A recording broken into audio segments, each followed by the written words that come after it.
Well, thank you so much for joining us on Parliament Radio and Parliament Television as we look ahead to the 2026 presentation of the estimates of revenue and expenditure for the financial year, 1st January to 31st December 2026 by the Minister of Finance.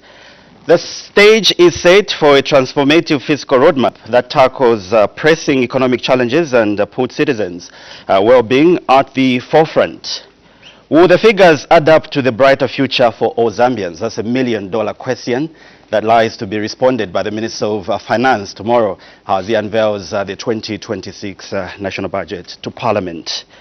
Welcome to the 2026 pre-budget analysis, and today we look at inclusive growth and development. My name is Paul Sentendova. I do have my two panelists this morning. I have Honorable Fred Jatila, Chairperson, Expanded Planning and Budgeting Committee. He's also a Member of Parliament for Momba. Honorable, thank you so much for waking up early and just to be with us here. Thank you. Thank you, President. It's good to be here. And greetings to our followers there, whichever platform they are using. But I must say, we have to wake up very early for the betterment of this nation. So I'm happy to be here this morning. I know this is fourth year running when you'll be looking at the budget from the time the new Dawn government took office in 2021. I know you are ready for the huge task that lies ahead of you, looking at the sector budget analysis. Exactly. I mean, it has been busy already. I think from the time the President opened Parliament, we have had several engagements. I know he hasn't introduced himself, but I think we have already started the process, and tomorrow is the climax. Everyone is anxious. We want to see how the budget will be, which shape it will take to help our people out there. Okay. And above all, after that, as you know, chairing the Planning and Budgeting Committee, so it will be busy all the way up to December, but we are ready for it. All right, yeah. You've heard it for yourself from the Minister, the Honourable Member of Parliament for Momba, who is also Chairperson of the Planning and Budgeting Committee, ready to the task that lies ahead of the Members of Parliament. And also joining us this morning, I'm very excited because we do have Father Daniel Mwamba Mutale, SG, PhD. He is Executive Director, Jesuit Center for Theological Reflection, JCTR. Father, thank you so much for waking up early, and good to see you this morning. Good to see you too, Mr. Ndovi. It's good to be here, and as Honorable has said, waking up early is part of what we do. I do that as well as part of my job. I wake up to preside over prayers, but I also have to wake up to come to the office and be with my team, working hard in their own way, in their own space, to ensure that in our own way we also contribute to the development of this beautiful nation we call Zambia. You've always been busy issuing the food basket. How is JCTR doing? JCTR is doing all right. It's been busy for us as well. It's been busy, looking forward to tomorrow. Looking forward to hearing what the framework, the budget looks like, the proposed budget. Looking forward to hearing what the plan is for 2026. We've had 2025 budget. There've been challenges here and there, lots of opportunities, obviously, lots of positive things to look forward to. We're doing what we can, and it's been a good year. All right, so our viewers and our listeners, you also be accorded an opportunity to send in your questions or contributions on the number that is 0978 772801. That's 0978 772801. Better still, you can also go to our socials, the National Assembly of Zambia Facebook page. Like that Facebook page and let us know where you're watching us from. Better still, you can also watch us live on our YouTube channel. So today, we look at inclusive growth and development. We know that the countdown is on, and this is the 2026 pre-budget analysis program right here. And my sign language interpreter this morning is Chola Kauma. I'll start with the Doc. Let's look at the 2025 budget from the JCT point of view. How has the budget fared this far? It's been a mixed bag.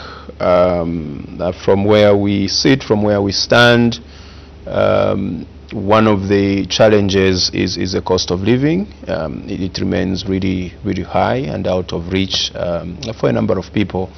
And when I say the cost of living is high, I'm cognizant of the fact that, yes, inflation has been easing. That's very true the past few months, a good sign. I also know that at some point, we know that the kwacha has been gaining, right? It's a mixed bag depending on which side of the coin you are on. That could be a good thing, or it could be a challenge as well. From where we sit, for Lusaka, for instance, the basic needs basket, the basic needs and nutrition basket sits at around 11,000 kwacha for a family of 5, and if we compare that to the average income for a Zambian, if we look at the most recent labor force survey, we have an average income paged around 5,000. That is about 50%, just slightly about 50% of this, and that's what I mean when I say the cost of living is a challenge. So yes, improvements happening, but that hasn't has been a little slow to trickle down to to household level to see how that then helps the ordinary person to meet the cost of living. There have been other improvements, other successes. In principle, restructuring of a budget, of debt rather. Debt has been a major challenge for us. We're talking 92–94% in principle, a good thing. But then it's important to see or to look. What we look forward to is how then that creates the fiscal space that is needed, for government to spend then on health, on education, on infrastructure development, and so forth and so on. Obviously, we're looking forward tomorrow to greater clarity on where this really stands, and I know we'll get there as well. I know that the share of spending to health, for instance, fell down from the previous budget from 2024. It was around 11.8%. It fell down slightly to 10.7%. We know the challenges that have come in the health sector space with withdrawing of help or support from some of our partners, USAID and other partners. So that has been a challenge. Okay. We know energy has been a challenge as well. We're looking forward, obviously, to seeing how that works. So some challenges here and there, but also a number of opportunities, as I've pointed out, that has come out, in the 2025 budget. Honorable Jatila, you are the chairperson of the Planning and Budgeting Committee, and again, another elevation is you are chairperson of the expanded Planning and Budgeting Committee. How has the 2025 national budget fared for the people of Momba constituency?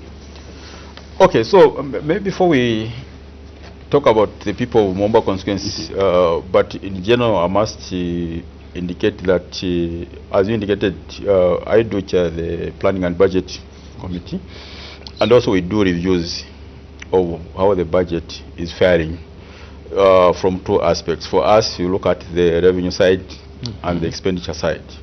And you are aware that I think somewhere in July, we did a review of the first and the second quarter performance of the 2025 budget. And the issues that we should look at for us is the inflows in terms of what is the ministry giving to the ministries, provinces and other spending agencies. On the expenditure side, we want to look at how has the burn rate been.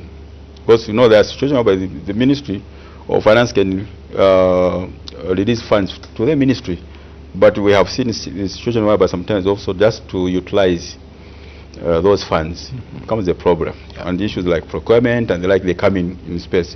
But generally, as at 30th of June this year, I must say that I think the ministry did quite well in terms of what they are releasing to the ministries. Because when we have a situation whereby you find almost all the ministries got somewhere like about 80% of what they were supposed to get, and our background where we're coming from 2024 was challenging in the sense that we had the younger situation. So when you see the ministry making those strides of sometimes giving 80–90% of fund releases to the ministries, that is an indication that we were in the right direction, so to say. I've been in this committee for a long time, and we have been doing these reviews. There are some times whereby you find a situation whereby you find by the end of the year, a ministry has only received maybe 30%, 45%, 50% of what was allocated for the whole year. Then already that brings the question to say, how is the ministry going to operate? So in that sense, I must say that in terms of the budget credibility, we have seen improvements in that score. And even the utilization of the funds from the ministries themselves, you see some levels of improvements. Obviously, we can't run away from the fact that we still have challenges here and there. Now, talking about the people, Momba constituency in terms of the utilization of the... for me, I think the major cornerstone of all these, you know, we will talk about the issues of maybe let me from the CDF, for example, point of view, where the Minister of Local Government has been releasing funds for our people, for us to carry on the development projects. We are working on the roads. We are constructing some health posts. For example, we are constructing some more classroom blocks. Just from the CDF. And you know, CDF, people say is just 2.5% of it, of the total budget. And as long as that comes percent, it gives our people the leverage they need to decide on what they want to do, which is very important for me. We have seen the clubs getting their share from the allocated funds for them to prop up their businesses.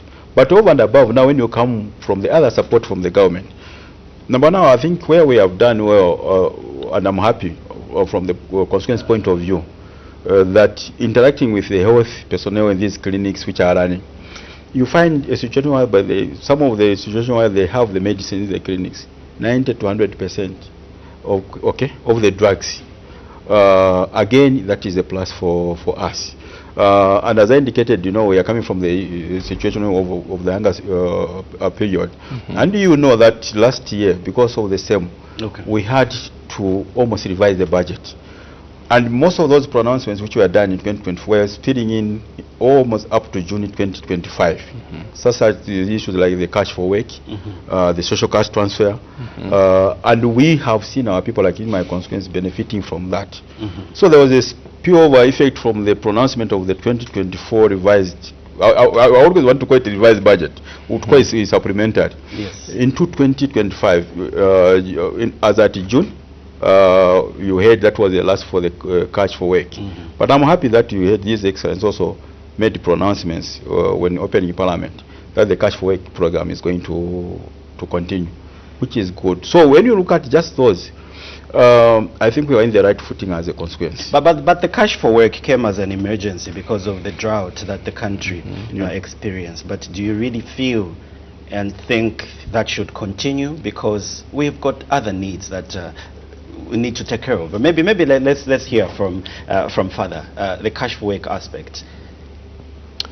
And thank you to Honorable Jatila for giving us a framework here of the work that has been going on, and it's good to hear another side from him as chair of the expanded budget and planning committee.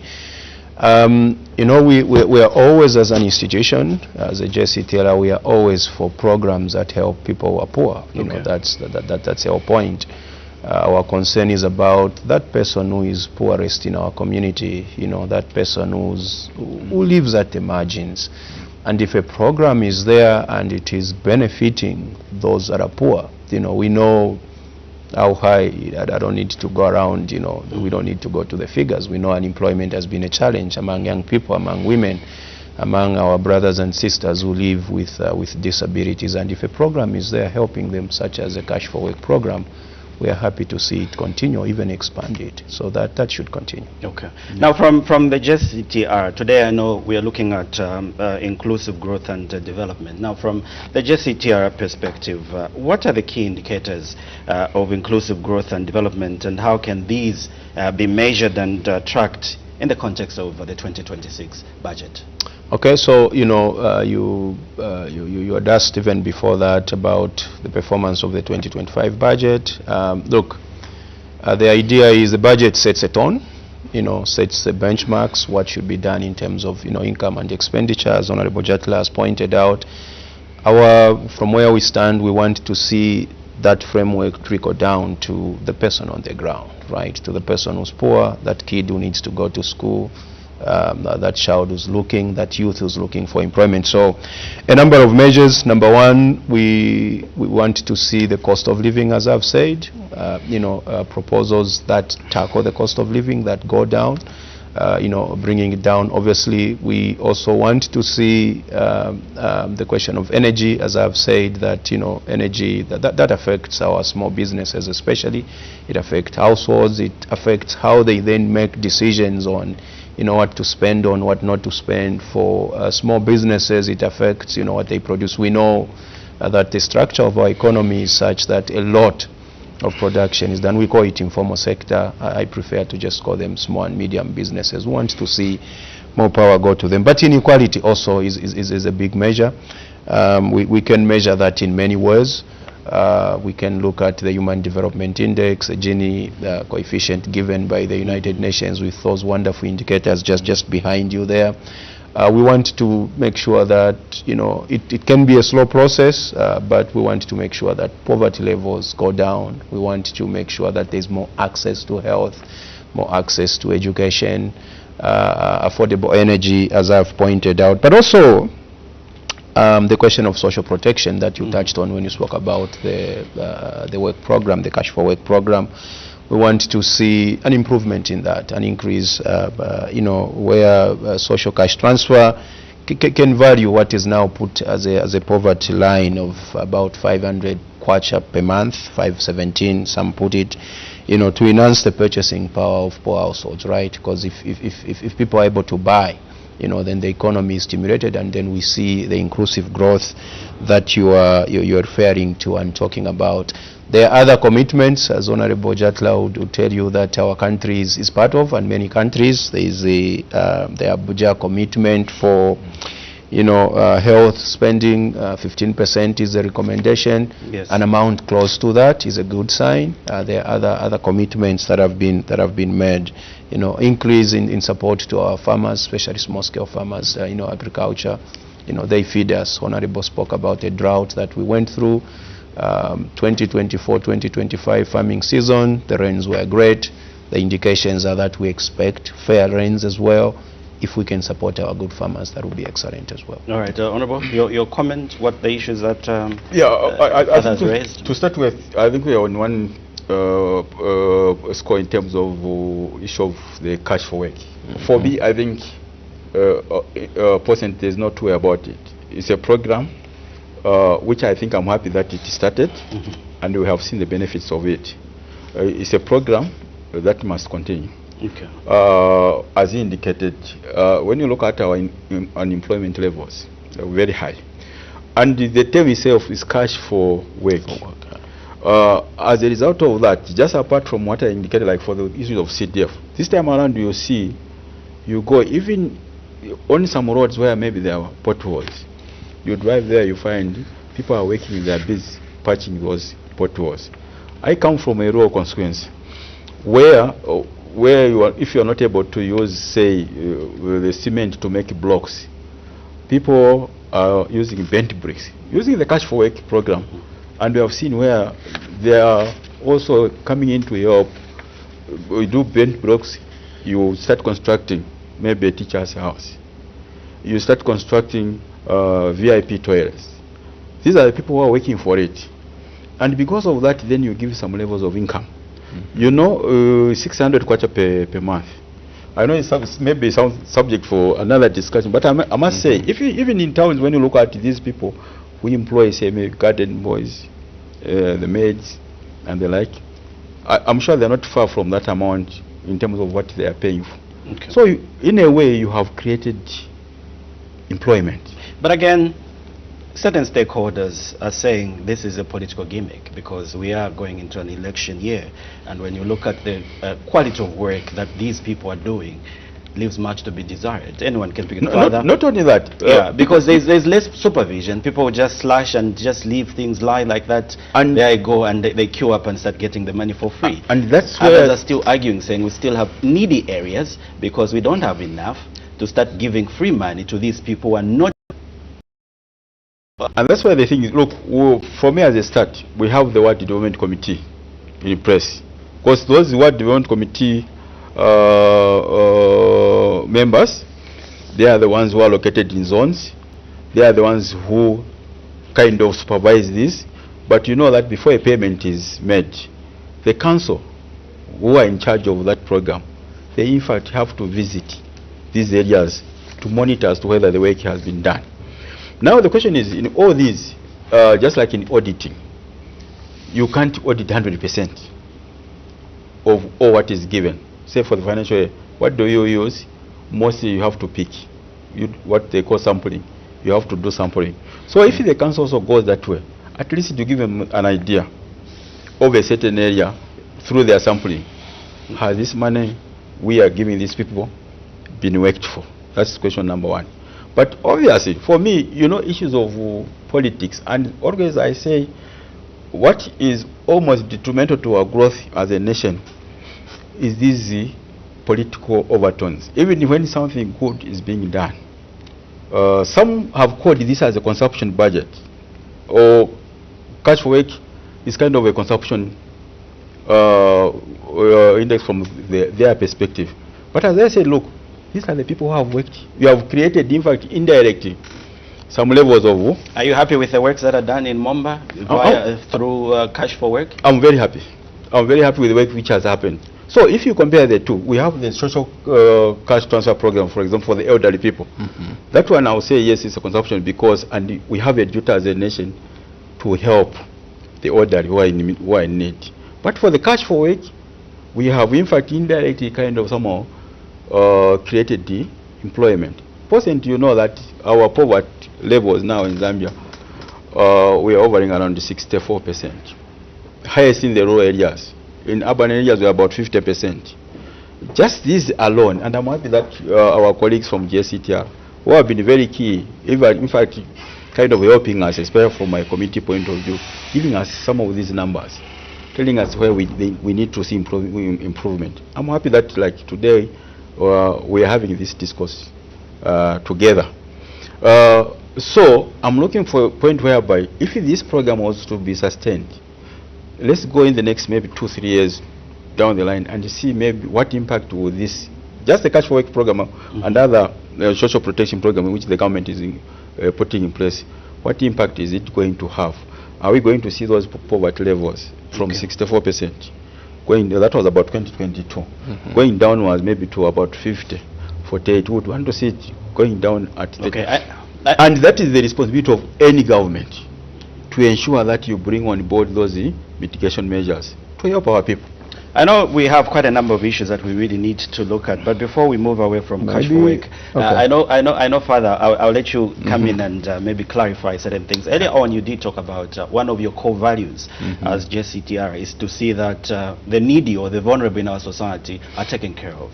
But should they be taken care of at the expense of giving them free money? Because when you look at the works that they do, cash for work in various constituencies, it leaves much to be desired. And this is money that is coming from government coffers, and it could have been channeled to other needy areas like health, education. But within their wisdom, the New Dawn government, and out of because of the drought that we went through as a country last year, thought it wise not giving them for free, but let's create something that our people will earn a living and survive. But there's less supervision, and the works that are done, we live in these areas and we see.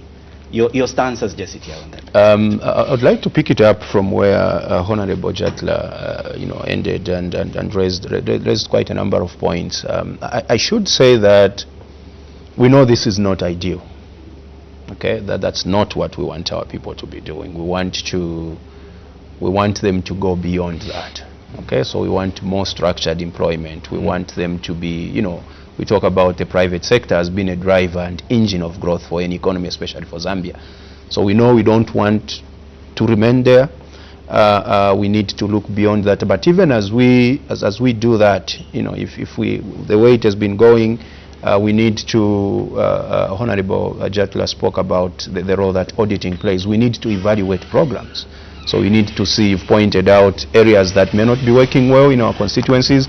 We need to be, you know, to make sure that we see where is this not working. If we see the need to continue in that direction for now, we need to be able to evaluate really what has worked, what has not worked, and ensure that we improve or not. That is important, and that's where I brought in the role of auditing.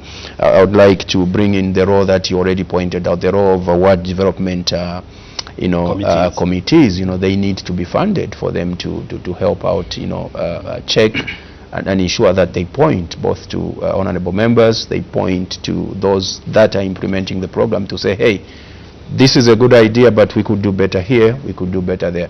But I want to emphasize that that's not where we want to be. We want employment to be structured. We want gainful employment, as you've seen. You know, it's always a trade-off, as Honorable Jatla would tell you. You know, a budget is a trade-off, right? We want to choose where to spend versus where we can't. Not that the other area is not important, but just recognizing that within these resource constraints, we're choosing to do this. Not that the other area is not important. You know, we, Honorable knows better from his committee that there's always a financial constraint. There's always so much that can be done. But even when we make those choices, let's evaluate what has happened and let's improve. The idea is to improve and to aspire even to do better, so that, you know, the SDGs that are nicely listed behind you, so that we move towards those, even beyond them. I would say that is important, I think. Let's get to our screens and see if we have some messages. The number is 0978 772801, 0978 2801, and better still, you can also go to our Facebook page, the National Assembly of Zambia, and let's see what you are sharing with us in terms of the text messages. And I also have somebody on our Facebook page, the National Assembly of Zambia. This is Honorable Gift Kandele, saying, Honorable, in your budget presentation, please don't forget to include Monze district. All right, thank you so much, Honorable Gift Kandele, and you didn't tell us where you're sending your text message from. Let's see if we have some few text messages on our screens, and remember the number that we're using is calling on your screen there, and for those of you that are following us on radio, the number is 0978 772801. Let's see the text messages that we have.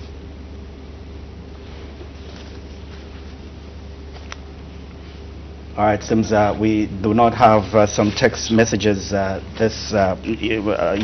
so we'll keep on telling you to send those texts to 0978 772801.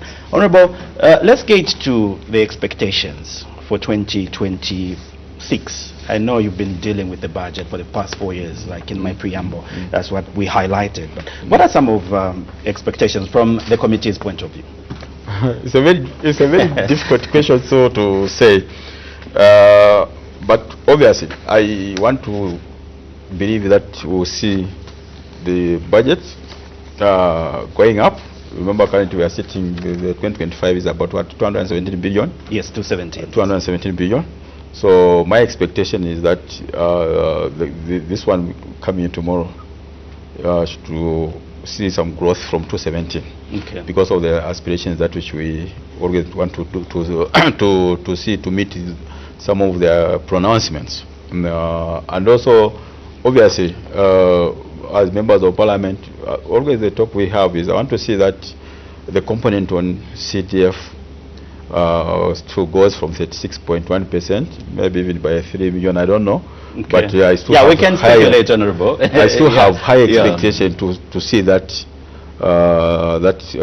going up. And also the two things for me I want to see mostly anxious about is to see the annual borrowing plan in terms of how much will be there, how much does the minister want to borrow. And I'm saying that because we have a commitment, by the way, to say by 2027, all things being equal, our ratio of the borrowing should not be above 65%. We should be about 90, is it 98? We are hovering maybe 97, 98%, somewhere there, from about 120. So I want to see how that sits.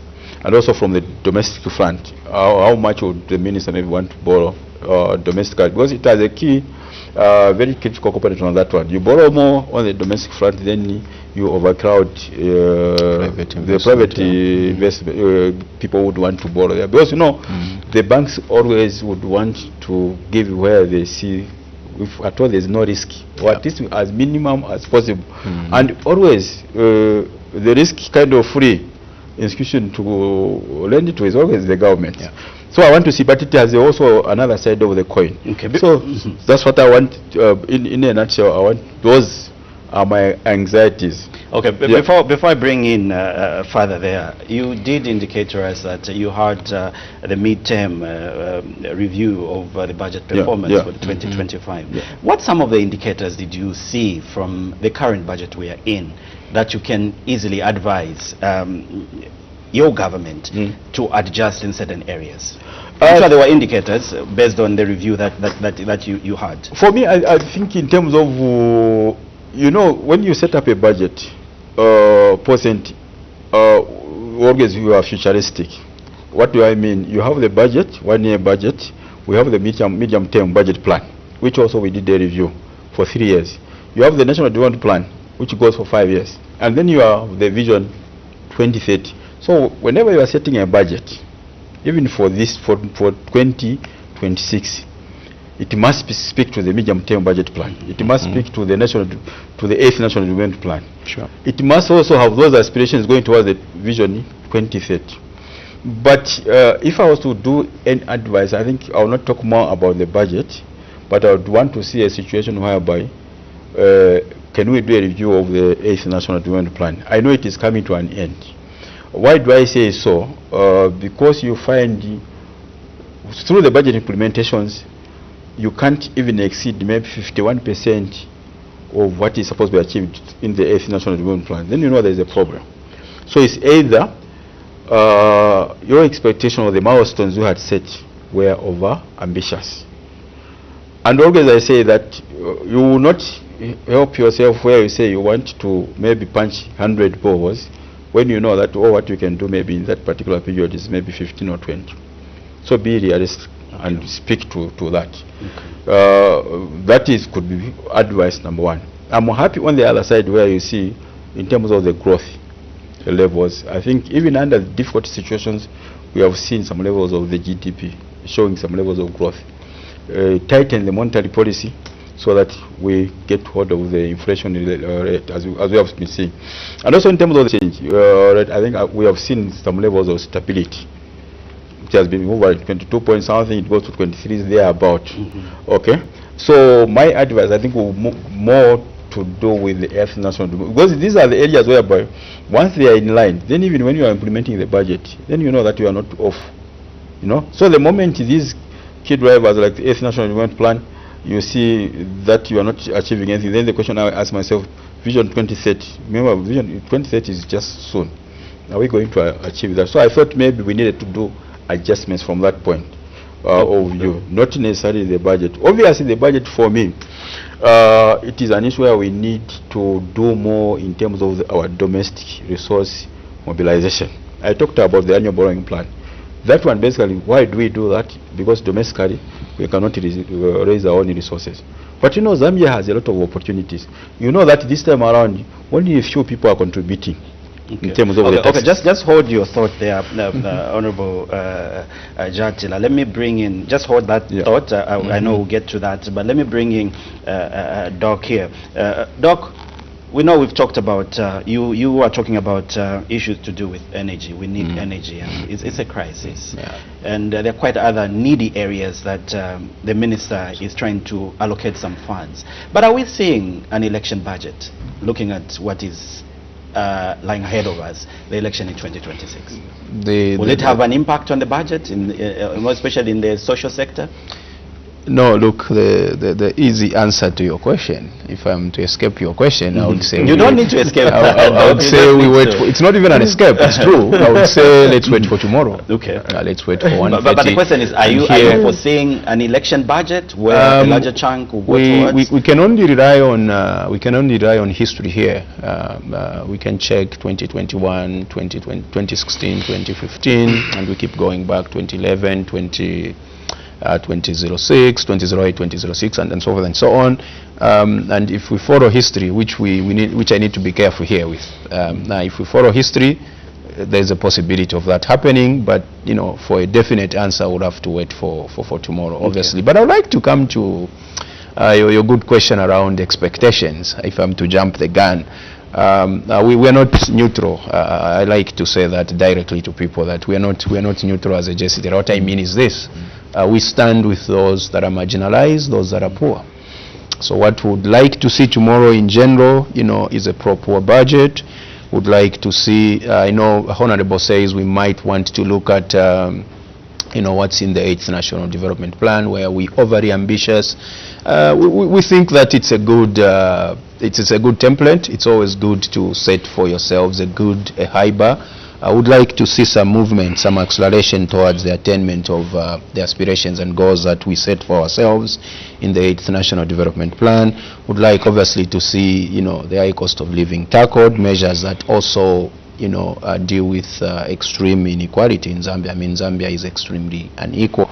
And on specific points, when it comes to combating inequality, the two, as Honorable would tell you here, that the government has is tax. One of the tools is tax. Would like, an increase in the pay-as-you-earn exemption threshold. From now we have 5,100. We would like to see some amount slightly higher, 5,400, maybe 5,500, for really to protect those low-income earners and try to reduce inequality. Those that earn more, we expect in tomorrow's budget that they are taxed much more. That's how progressive income taxation works, and I'm referring to those that earn above 20,000 per month. Would like a reintroduction of a tiered, mineral oil tax base, on mineral prices, and some community benefit sharing. Where the mines exist in our communities, they need to benefit from that. 1 to 2%, large-scale mining operations, small-scale, medium-scale, those could be also proportionate. Talking about social cash transfer, social protection. Honorable spoke about people whom we can't, it's a way any society exists. There are people for whom, the elderly, those that live with disabilities, that need help. We want to see that social cash transfer matched to the poverty line, which at this point sits around 517 kwacha and so forth and so on. Would like to see an expansion of Keeping Girls in School program, a very good program that is helping our younger sisters, get back to school. Let's include boys as well. Let's not forget, there's a boy child, there's a girl child, so that we curb some social, ills such as, delinquency. We've been talking about junkies a lot, a term I don't particularly like personally. Those are human beings. They are younger brothers, they are cousins. They come from our homes, right? Human development, I talked about the Abuja commitment. Would like to see a movement towards that in tomorrow's budget. It's 15%. If we can go higher than the 10%, 13, 14% would be good. Agriculture, I pointed out that.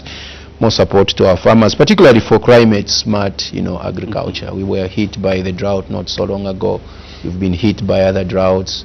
From what we're doing to Mother Earth, we know that might continue. We need to make sure that we support policies and measures that are smart. We need to be smart ourselves. And of course, a question of accountability is important. We need more funding for the Anti-Corruption Commission, for the Financial Intelligence, for the Drug Enforcement Commission. And as I said, given the emphasis that we have on CDF, let's empower the World Development Committees. They are there to tell us what's really going on the ground. Okay. They can advise, but they need means, they need capacity to do that, they need money to do that. Okay, we'll get to CDF as well, because I want you to maybe respond to inequality when it comes to CDF. Do you still think rural constituencies should be given equal amounts with urban constituents here? Because the needs are not as much as compared to what people in rural constituencies are faced with. Other constituencies in urban areas are smaller than, I don't want to cite examples of constituencies, but just hold your thoughts. Okay. It's something that I really want you to think through as we read some text messages that people have sent in. Remember the number that we are using if you wish to be part and parcel of today's presentation of the 2026 pre-budget analysis. My two guests that I have this morning is Mr. Fred Jatila, chairperson of the Expanded and Planning and Budgeting Committee. He is a member of Parliament for Momba constituency. I also have Dr. Father Daniel Mwambamutale, SG, who is Executive Director from the Jesuit Center for Theological Reflection, JCTR in short. Let's see who's sent a message using our screens here. The first one comes from Chibuye Newton. You're saying, good morning. My contribution is that the government should, in this budget, consider decentralizing the recruitment of camp extension officers. I believe this initiative will be greatly helped. Thank you so much, Chibuye. The other one, may the Honorable Minister of Finance and National Planning please consider the Kazungula Sesheke Road. The road is in a very bad state for many years now. Thank you so much. No name there. Let's see another one that we have. Felix Musonda from Obama, right here in Lusaka. You're saying, good morning, panelists. The Cash for Work program is a 10-day program. That is, you work for 10 days and you get 600 kwacha and not 30 days. Honorable, it's very good. It's a very good program. Now it takes too much time for people to receive payments. Kindly, Honorable, address this challenge. Felix from within there, the delaying in terms of payments. The 2026 budget give Home Affairs more money so that it clears its outstanding debts, more especially leave days and repatriation to retired police officers. We have waited for so long, retired officer. Thank you so much. I'm sure people are watching and listening, and the authority are making sure that they look into your request there. Good morning, presenter. Thank you so much for those kudos. However, the issue of cash for work is a very good idea by the government, but these committee members we have in our communities to select beneficiaries, they are not helping because they have a system of putting their names on the list for every month. Thank you so much. Another concern there. Morning, okay, thank you so much. And the panel being greeted there. I need to see an inclusive budget, mostly in area of employment, as we have cut in USAID funding. Mostly has most people have no job, from Mr. S. Thank you so much, Mr. S, for that one. William Muya from Kaoma in Western Province. More farmers should be increased so that food will be enough in our country. Thank you so much. So I think if I get that text message, more money should be allocated to the agriculture sector, to farmers, to FISIP and SAF, so that at least we can have more food. Maybe a quick reaction to those text messages, but I did pose a question, more especially Honorable Jatila, that is not your question.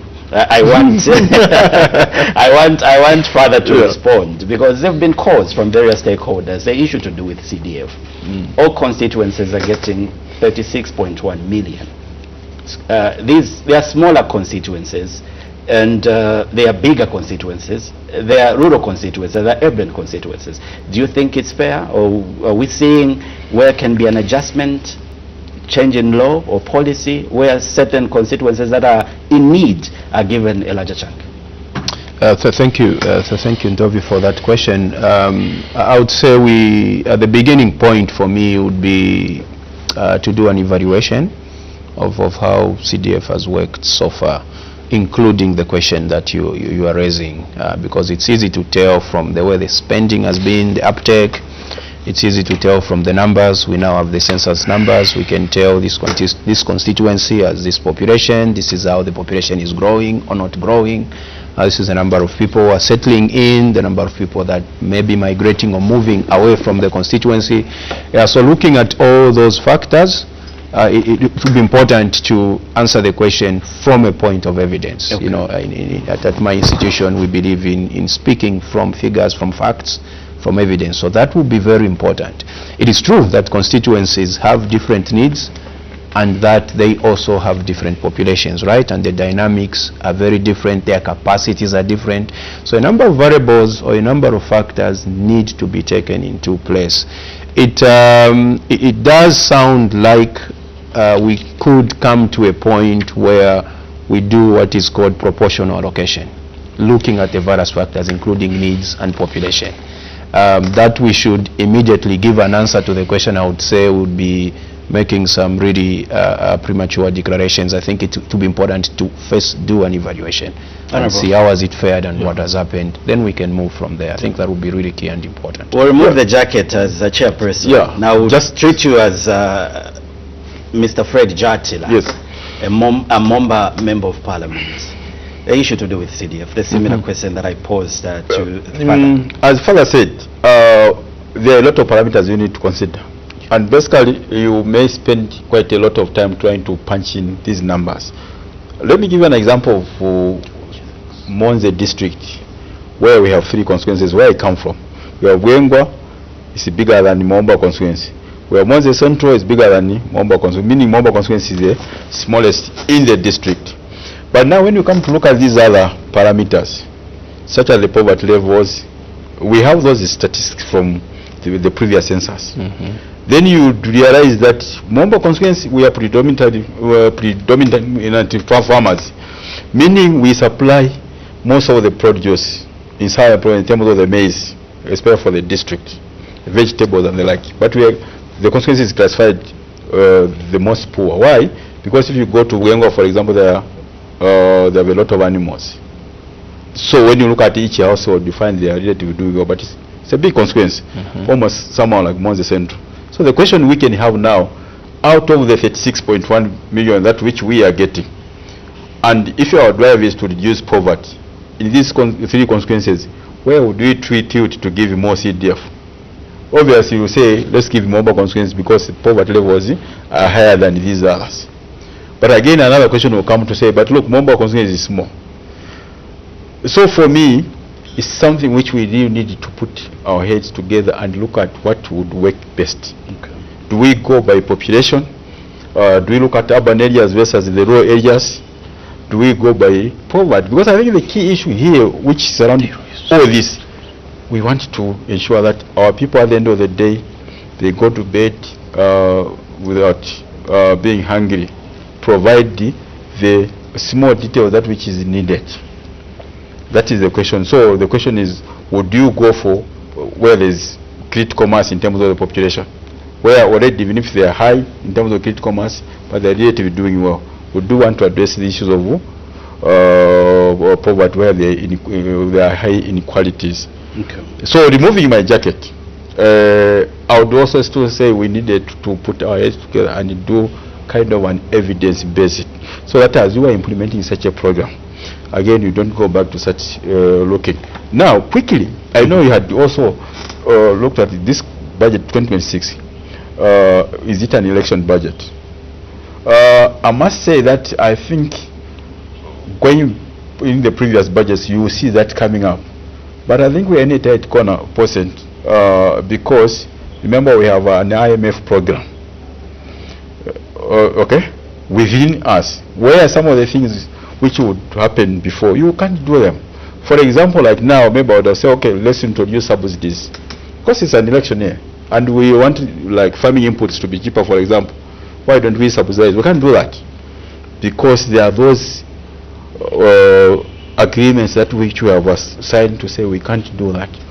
So even if you wanted to do that, I think the room is very small for you to venture into that, because of, and it's a very good thing, because then you will not want to do something for the sake of doing it, because we have a bigger picture. So I thought maybe I needed to contribute. Okay, well noted, Honorable. But a quick reaction, we had quite a number of text messages. Yes, I'll start with you. From some of the text messages, for example, it's true, the issue of what the development committees, I go to my constituency even on the issue of cash for work. I still get these complaints that the selection process by the Ward Development Committee members is still poor, because somehow it tends to tilt towards who do you know. So those are some of the things. Maybe if you wanted to make some changes in how do we handle that, can we improve on that? I know some of these, I've been in politics now for quite a while. Sometimes you find if someone is left out. Because look, for example, you have in a household, an elderly person is getting social cash transfer, and you have some people who are able to work. They want to get to go also for the cash for work program. So if your WDC member says, no, you can't do that because in your household, you already have one member who is getting the social cash transfer. The question then you say, no, but look, when this person gets this money, I'm not a beneficiary of that money. So we look at how do we, because the whole idea here of coming up with these programs is to ensure that there's food security at a household level, not at an individual level. Even those who do cash for work, the expectation is that when they get the 600 cash, they have to go and buy food for the household in which they are. Okay. So I thought that was important. Also, if you look at there's a call, I think someone from Kaoma calling upon the government to increase the I would say maybe the FISIP. Yeah, allocation to the agriculture sector. Yeah. So I don't see any numbers increasing per se in terms of FISIP, but we want to see how much money the minister will allocate for the SAF program, the Sustainable Agriculture Financing Program, where they go to the banks to get. One was also indicating that we needed more money on the home affairs for the retired personnel to be paid. Repatriation and the like. I think from our budgeting point of view, we have seen a lot of improvement in this area, not just for home affairs, but where most of these retired, we know we have quite a lot of them, but I think the gap has been narrowing. Then the issue of the cash for work, the late payments. Indeed, that at sometimes happen where you find someone has worked and then they wait maybe for 3 weeks, 4 weeks, sometimes even a month for them to get paid. So two things there arise. The first one, maybe you find, well, these funds come from the Ministry of Local Government to the councils for them to pay. So you know personally that sometimes the treasurer also has to meet other needs. So usually there is that delay. But at the end of the day, I must mention that for me, I think I would rather have an expectation that I will receive something. That is number one, but we don't want to delay our people. The ideal situation is let someone work and pay them. Okay. But also there are also situations where the councils themselves, they have to do audit. Remember what we said. If someone has worked, can someone confirm that this person has worked? So find the councils also, they need to go and check whether work has been done. More money for camp extension officers. In fact, it was not about more money, but decentralization for the camp extension officers. I don't know from what angle, but for me what I would push is putting more money under the ministry and employ a lot of camp extension officers. Because us, for example, I come from the rural constituency, this we still need to see a lot of camp officers being there in the localities where they are supposed to work. And from our point of view as the MPs from the rural constituency, we have tried where to supplement the government. In fact, we are not supplementing because this is a government program. Build a few camp officers' houses. Because like, I'll give an example, I have camp officers who are supposed to be in my constituency more, but because they don't have accommodation, they go they end up staying in town. So I think these are some of the issues that came up. Okay, we need to see more of an inclusive budget for job creation. Okay. Very important item also. Okay. Father, your quick reaction to those sentiments that have come from our viewers and our listeners. No, I was very concerned to read the concerns because a number of them really spoke to some of our own expectations as an institution, and these are brothers and sisters on the ground, right? Speaking from evidence, from what they're seeing. I don't want to belabor the question of support to agriculture, whatever form it would take, whether decentralizing camp extension officers, making sure that our farmers get the support that they need. Need more support. One actually put it explicitly, that farmers needed more support, and full stop. We totally agree with that. There's one that raised the question of repairing the road. I didn't catch the entire phrase, but I did see Sasheke there. Brought out. We need that on the supply side, right? We're talking about agriculture production. It's one thing to have great production, bumper harvests as we call them in our rural areas or around the country, but it's completely another, you know, when we talk about providing access to the market. Somebody has to buy this produce. The farmers who are there need to bring it to the market, so as it were. So infrastructure is key.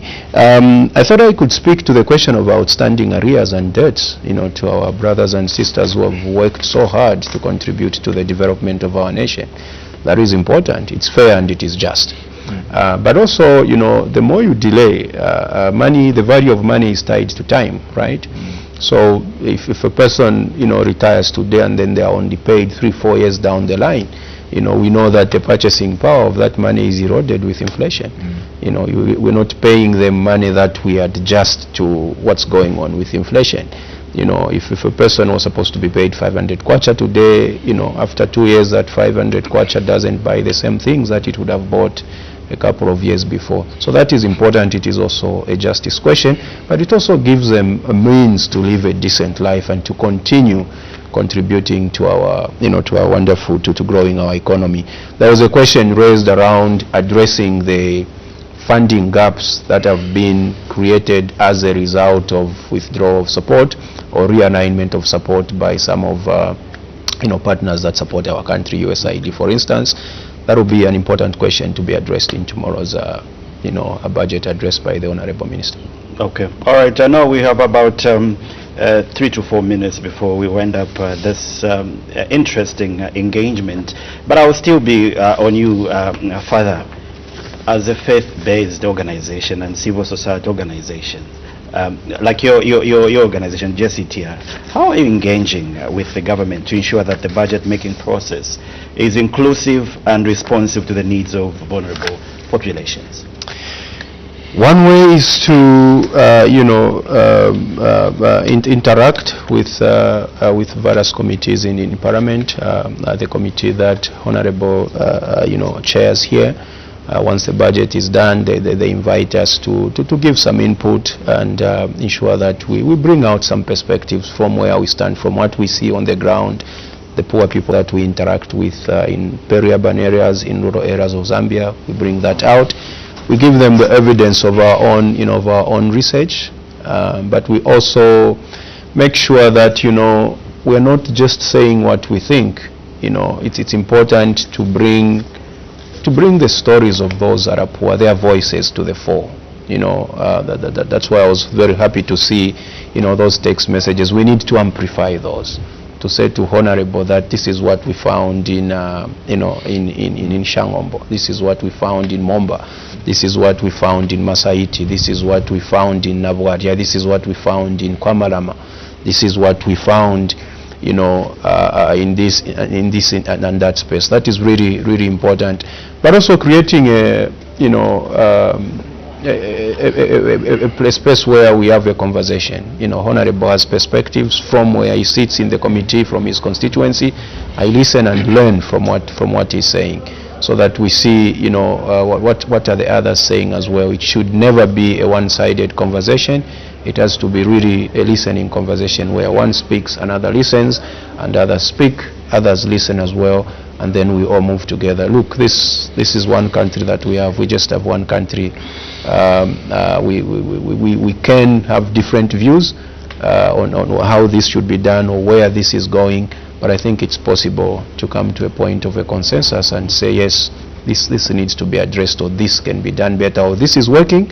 Let's make it even work better. So making sure that we do that. As we conclude, we've been talking about social protection programs, and we did see in last year's budget the minister emphasizing on social protection, and that's the reason why we've belabored to talk about cash for work. Now, what can this, or how can this program social protection play in promoting inclusive growth and reducing poverty, and how can this program strengthen in the 2026 national budget? Because you are for the idea, and we know that we've established that these social protection is very, very critical.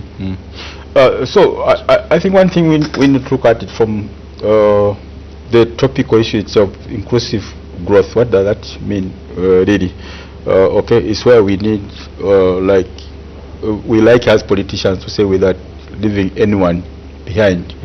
meaning we need to close the gaps between the rich and the poor. We want to include everyone in this growth. Let people have let them have the same opportunities in every score of life. And when you talk about the social protection program, for me, that's why I say, like, in the 2026 budget, not really repeating, that's why for me would want to see more resources being pushed towards that. And how would that help? You know, we need people who are healthy, so we need more money to go in the health sector. Okay, already by doing so you are closing the gap. We need more money going into the education sector, because all these, most of these, as we are talking about issues of we are putting money, cash for work, when we need sustainable jobs, as the father has said. But if you were to improve the education sector, you have people who are capacitated. It opens doors for the opportunities for them in terms of getting decent jobs. For example, now I know, and very soon our children will be sitting for exams. Okay? And immediately I think of that, I start thinking of my pupil who is in Momba at Nadongo, Momba Primary, Gayola, deep in the rural, sitting for the same exam as the one who is here at Electoral, if I was to use that, or even just one of these schools here in town. So already you see the same exam, that side issues of ICT are not known because we don't have computers, we don't have electricity, we don't have all these, but they are sitting for the same. So already, if we were to pump more money into the education sector, then we are closing the gap. So that even when the results are coming out, you will not, because already, even before the results coming out, you see that those in town, they are performing well than those in rural areas. Not that the rural area people are down, sorry to use that term, but it's because of these inequalities that we're talking about. So these social kind of indicators or deliberate steps towards closing that gap, they are very important. Okay. And we can only do that starting from the budget point of view. Okay. Father, a quick reaction, the question that I posed, the role that you think social protection program can play in promoting inclusive growth and reducing poverty. It can play a very good role, especially if it is well targeted, right? So we need to make sure that the right people get that sort of support. One of those that texted us on this program pointed one concerning trend. Honorable has also mentioned that complaint that he hears from his constituency. So we need to make sure that we close those loopholes. As I said, we need to monitor it. We need to empower WDCs so that they play the role that they should play. And in general, make sure that periodically we really have an objective and honest evaluation by all all different stakeholders, so to speak, who are involved in this, all those who are interested in it. Let's listen to what they think. What do they think? Is this working well? Where can we stop it? Can we amplify it? Do we need to move to another phase of the program altogether? That is important, so that we speak from evidence and that we make decisions that are supported by facts, not just by speculation. Okay. Honorable Doc, we've come to the tail end of the program, but before we leave, we need quickly just to acknowledge the people that have sent in those text messages. I know Aaron Sikaonga, you are watching us from Mpika, and you're saying hopefully the minister will allocate something for the rehabilitation of township roads in Mpika district. And Honorable Gift Kandele, okay, I read this one where you're saying Monze district is following. And let's see a few text messages that we've received before we leave. And a very interesting topic, seeing an increase in CDF allocation in the new budget is my request, and my question is over the criteria used in terms of sharing the CDF fund, because some areas are underdeveloped. That's Namatama from Mongu. Thank you so much, Namatama. I can be very happy if the coming budget will increase the farming input support beneficiary, coming from Siame Stanley in Nakonde. Thank you so much, Stanley, for that text message. The other text message comes, no name there. Good morning, panel. The Minister of Finance and National Planning should consider also the Mwinilunga Ikelengi Road. I would like to emphasize, I would like to emphasize on youth empowerment in various constituencies. the government should also work in that angle. May God help the cabinet ministers and the head of state. Thank you so much for those text messages. Good morning, presenter. This is a very good program for 2026 budget. Please increase in FISIP to the farmers. Thank you so much for that text message. Do we have another text message? Let's see if we do. Okay. Fortunately, those were the only text messages we could accommodate. I'll start with you, Father, as we conclude, your concluding remarks. I think we are all saying the same thing, perhaps from different perspectives. We want to see a budget that supports our economy to grow, to be inclusive. We need to look out for those sectors in our economy where there's most potential. One of them obviously is the agriculture sector.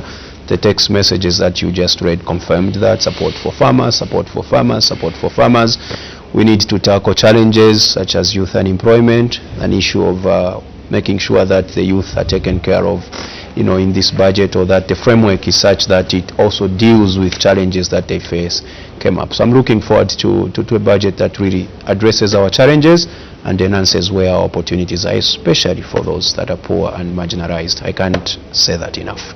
You need to leave your door open. We'll have the post-budget, and just to see how JCTR will receive the 2026 pronouncements by the Minister of Finance in his budget speech. Absolutely, Ndovi. Look forward to more conversations. As we come to the end, I know your fingers are itching. You can't wait to lay your hands and your eyes on that document. On the document. I must indicate, I think for me, all this which you are talking about needs financing. Is the issues of resources. And when we reach at that, it's a call for me, for the people of Zambia, to be patriotic in terms of contributing to the national basket in terms of the revenues. And what I'm saying, we need to enhance our domestic resource mobilization. The Minister of Finance President has tried to bring up a lot of mechanisms in which they can, one, broaden the basket, and two, to enhance where there are leakages. What I mean by leakages is, people should pay taxes. That's when you will see these funds coming through. And when I talk about patriotism, that is what I'm trying to say. Let the Zambian people know that this is their money. If today I go to a shop, and in a shop someone is asking me a question whether I want to be given a receipt or not, I must emphasize that, can you give me a receipt? Now we have the smart invoice.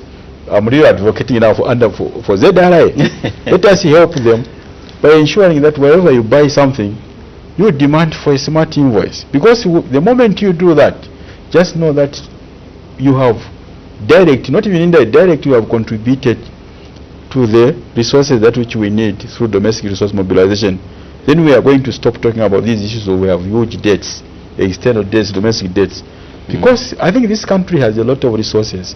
It is how just we manage the resources that which we have. So I want to appeal to the people out there to say, can we do more? Be on the lookout for those who want to evade tax. Report them to ZRI. Honorable Jatira, thank you so much for making an appearance. Doc as well, I really appreciate for making an appearance on today's presentation of the 2026 pre-budget analysis, and we're looking at inclusive growth and development. I'm humbled for you finding time and being with us this morning. Thank you. Thank you, Ndovi. I'd like to say thank you so much for you, our viewers and our listeners out there, and those of you that have been following us through our socials, YouTube page, and indeed not forgetting the Facebook page, the National Assembly of Zambia. We know that our eyes will be at Parliament here tomorrow at 14:15. The Minister of Finance will unveil the 2026 budget. Will it meet your expectations as a citizen? Let's wait for the Minister tomorrow. My name is Paul Sentindov, but remember, tomorrow we start at 08:10 hours, a build-up, and we'll have very interesting interviews right here on Parliament Radio and Parliament Television. My name is Paul Sentindov, and thank you so much for your time, and continue listening and watching Parliament.